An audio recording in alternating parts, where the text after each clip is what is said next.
Voilà. Voici l'humeur de Pierre-Emmanuel Barré.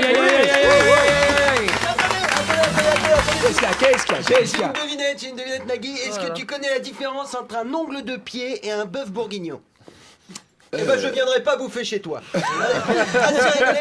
C'est l'heure de ma revue de presse. Aujourd'hui, on va parler sodomie. Jingle. La sodomie, c'est très très bien.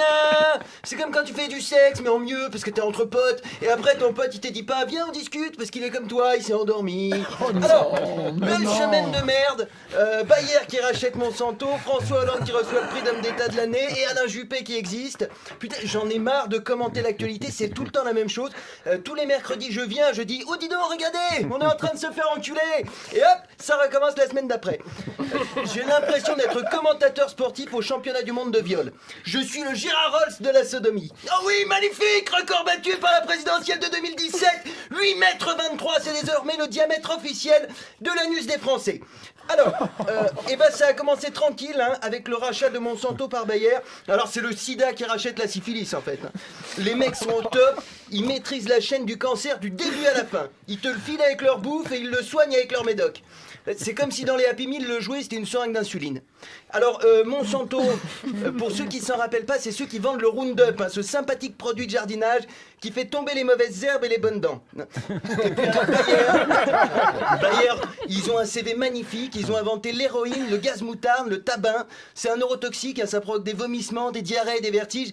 Mais heureusement, les symptômes s'estompent rapidement puisqu'après on meurt. Ils avaient un peu de temps libre, ils ont aussi inventé l'aspirine, dis donc, pour rigoler. C'est comme si tu coupes la tête à quelqu'un et après, hop, tu fais un bisou magique sur la plaie. Non, Bayer, il déconne pas. Le scandale de l'huile frelatée, CE. La pilule contraceptive qui agit en tuant directement la maman, CE. L'affaire du sang contaminé, CE. Et pendant la guerre, ils ont aussi acheté quelques déportés à Auschwitz pour faire des expérimentations sur cobayes humains. Hein. Non. Bah si, c'est simple. J'ai regardé l'organigramme de l'entreprise. Le PDG, c'est le diable, dis donc. Pour racheter Monsanto, ça leur a coûté 59 milliards d'euros. Alors avec cet argent, ils auraient pu acheter un bon litre de lubrifiant à chaque être humain. Mais ils ont préféré nous la mettre à sec. Alors, l'autre actu de la semaine, c'est François Hollande qui, de passage à New York, a reçu le prix de l'homme politique de l'année pour sa contribution à la paix dans le monde. Le mec, il est deuxième vendeur d'armes mondial, il arrose l'Égypte, le Qatar et l'Arabie Saoudite, il bombarde la Syrie, l'Irak, il envoie nos soldats se faire sucer par des gosses en Centrafrique, et on lui donne une médaille pour son rôle dans la stabilité mondiale. C'est pas un prix qu'il faut lui donner, c'est une gifle. Putain de merde, c'est quoi la suite? On me donne un prix Nobel de poésie pour la chronique? De toute façon, les Américains qui organisent des cérémonies pour la paix, c'est ridicule. Moi, je n'attends plus qu'une chose des Américains, c'est qu'ils meurent. Hein.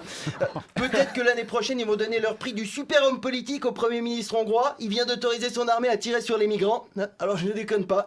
Maintenant, les soldats hongrois ont le droit de tirer sur les migrants si c'est pas mortel. Par exemple, tu peux lui tirer dans le genou, hein, c'est pas mortel.